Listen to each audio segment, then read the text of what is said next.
হয়েছে। আর এখানে নিচে টবের গাছগুলা বেশি সুন্দর হয়েছে। উপরে তো ছোট জায়গা, অল্প কিছু হয়েছে, আর এখানে মাশাআল্লাহ অনেকগুলো হয়েছে, দেখতে খুবই সুন্দর হয়েছে। আর এখানে আমার হাজব্যান্ড আজকে চা বানাইছে, চা দিয়ে পরোটা দিয়ে খাচ্ছি। আজকে অন্য কোনো কিছু দিয়ে খাইনি, আজকে চা পরোটা খাচ্ছি। চা পরোটা খেতে কিন্তু খুবই ভালো লাগে। আর আমরা সবাই খাবো, বাচ্চারা খাবে, আমার মা খাবে না। এখন এই মাংস আর পোলাও একদম চটকে, হাতে চটকে একদম মেশ করে নিব, একদম আঠালো টাইপ হয়ে, মানে একদম। হ্যালো ভিউয়ার্স, আসসালামু আলাইকুম। আমি শারিকা সামিরার মা। আমি তো ভালো আছি, আপনারা কেমন আছেন কমেন্ট করে জানাবেন। আজকের দিনটা খুবই সুন্দর। আজকে আপনাদের জন্য সুন্দর একটা ভিডিও নিয়ে আসলাম, সবাই সাথে থাকবেন। সুন্দর দিন এই জন্য বললাম, আজকে শুক্রবার, জুম্মার দিন। সবাইকে জুম্মা মুবারক। শুক্রবার দিনটা খুবই সুন্দর, আমার কাছে খুবই ভালো লাগে। যাই হোক, সকালে বারান্দার দরজাটা খুলেই আমি আমার কবুতরের কাছে যাই, ওদেরকে সকালে খাবার দাবার দিই। আর খাঁচার এমন অবস্থা দেখে বলবেন না যে নোংরা, কারণ প্রতিদিন একবার করে পরিষ্কার করা হয় বা একদিন পর পর করা হয়। কবুতরদের খাবার দাবার দিয়ে ওদের একটু ভিডিও করে নিলাম। আর এই বেবি দুইটাকে মশায় কামড় দিয়ে কি অবস্থা যে করেছে, ওদেরকে কি ওষুধ দিব আমি নিজে বুঝতে পারতেছি না। এই বাচ্চা দুইটার মা বাবা হলো এরা দুইজন। কারো যদি জানা থাকে মশায় কামড় দিলে কি ওষুধ দিতে হয়, একটু কমেন্ট করে জানাবেন। আমার কাছে এত খারাপ লাগতেছে, ওদের এগুলা কিভাবে সারাবো আমি নিজে বুঝতে পারতেছি না। আর এই বাচ্চা দুইটা মাশাআল্লাহ খুব সুন্দর হয়েছে। কবুতর মানে মশার কামড়ের কারণে ওরা একটু কেমন যেন হয়ে আছে, গুটি সুটি ধরে চুপচাপ বসে আছে, নিশ্চয়ই ব্যথা করে প্রচণ্ড। আমি সেদিন হলুদ দিয়ে দিয়েছিলাম, কোনো কিছুই হলো না, কমলো না। তারপরেও আবার চেষ্টা করতেছি কিছু একটা করার। তারপর রান্না করে আসলাম। এখানে লাল চাউল নিয়েছি, খুবই অল্প 2 মুঠো চাল নিয়েছি। এটা আমার মায়ের জন্য জাউ ভাত রান্না করব। প্রতিদিন সকালে ওটস দিই, আজকে ওটস দিলাম না, ভাবতেছি একটু জাউ ভাত রান্না করে দিই, খেতে পারে নাকি দেখি। এমনিতেও কোনো কিছু খাওয়ার রুচি নেই, খুবই নরম খাবার খায়। নরম খাবার আর কেমন স্বাদ লাগবে বলেন, এখন শুধু খেয়ে আছে, মানে স্বাদ টাদ কোনো কিছুই বুঝে না। এখন লাল চাউলের জাউ ভাত বসিয়ে দিলাম মায়ের জন্য। সবাই আমার মায়ের জন্য দোয়া করবেন, আমার মাটা খুবই অসুস্থ, বলতে গেলে একদম বিছানায় শোয়া। বয়স হয়েছে, বার্ধক্যজনিত কারণে বিছানায় আছে আর কি। সবাই দোয়া করবেন। আমার মায়ের দিকে তাকালে চিন্তা করি আমাদের কি হবে। আমার মায়ের জন্য তো আমরা মেয়েরা আছি, আমার মাকে দেখার জন্য। যাই হোক, দোয়া করি দুনিয়ার সকল বাবা মা যেন ভালো থাকে, সুস্থ থাকে, নিজের চলাফেরা নিজে যেন করতে পারে, সব বাবা মায়েরা যেন সবসময় ভালো থাকে। তারপর এখানে আসলাম ছোট মেয়েকে ঘুম থেকে উঠাতে। বড় মেয়ে কোচিংয়ে চলে গিয়েছে, মেয়েদের সিটি পরীক্ষা চলতেছে, রবিবারে হায়ার ম্যাথ পরীক্ষা। এখন স্যার আজকে পড়াবে, সকাল সকাল চলে গেছে পড়তে। আজকে ছুটির দিন, তাই একটু বেশি ঘুমাচ্ছে। প্রতিদিন তো খুব সকালে ঘুম থেকে উঠে স্কুলে যায়, তাই উঠতে যাচ্ছে না, একটু গড়াগড়ি করতেছে।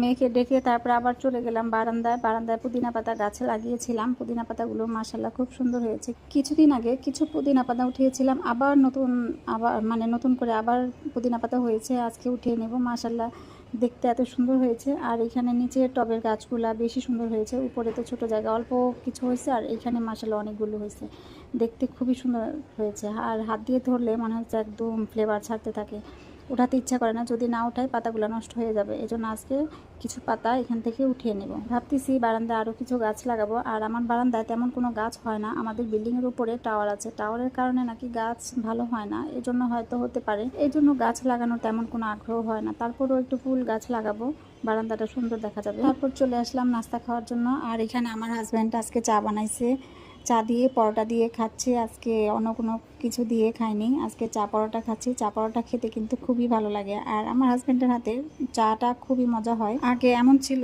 দুধ চা 2 বেলা না খেলে তো আমার যে কেমন কেমন লাগতো। এখন দুধ চা খাওয়া বাদ দিয়ে দিয়েছি, কারণ প্রচুর গ্যাসের প্রবলেম হয়ে যায়, এজন্য খাই না। আজকে একটু খাচ্ছি। আর আগে তো চা না খেলে মনে হতো যে মাথা ব্যথা করতেছে বা কেমন যেন লাগতেছে, চা খাইনি এমন অবস্থা। আলহামদুলিল্লাহ, মানুষ যা চায় তাই করতে পারে। আমি দুধ চা খাওয়া বাদ দিয়ে দিয়েছি, মাঝে মধ্যে একটু একটু খাই, বেশি খাই না। নাস্তা খাওয়া শেষ, রান্না করতে আসছি। বড় মেয়ে বলতেছে আম্মু একটু আম কেটে দাও। আমটা নিজে নিজে কেটে খেতে পারো না, তারপর কী করবো, মেয়ে বলেছে। তারপর আম ছিল ওদের জন্য, আম কেটে নিয়ে গেলাম। আর এই বয়সে তো টক খেতে সবাই পছন্দ করে, কিন্তু আমি এখন খাই না, মনে হয় টকটা বেশি একটা ভালো লাগে না, কাঁচা টক খেতে। মেয়েদের জন্য কেটে দিলাম পাতলা পাতলা করে স্লাইস করে। আর এখানে বিট নুন আর হলো মরিচ দিয়ে মিশিয়ে দিলাম, ওরা এটাই খেতে বেশি পছন্দ করে। এই যে ওরা খাচ্ছে, বলতেছে আম্মু তুমি আমার দিকে ক্যামেরা নিয়েছো কেন, আমি এখানে হেডফোন পরে আছি, আমাকে মানুষ কী বলবে। আর বড় মেয়ে কোচিং থেকে আইসা বসছে, একটু রেস্ট করতেছিল। ও বেশি টক খেতে খুব পছন্দ করে, 2 মেয়ে খুব পছন্দ করে। তারপর বোনের মেয়েকে ডাক দিলাম, ও টক খায় খুব কম। এখন ওর টক খাওয়া দেখে বলবেন ও তো আম শুধু ঘাটতেছে, টক নিবে, খুব লজ্জা পাচ্ছে, মানে এটা মুখে দিলে আমি ভিডিও করবো, এই জন্য সে হাতে নিয়ে বসে আছে।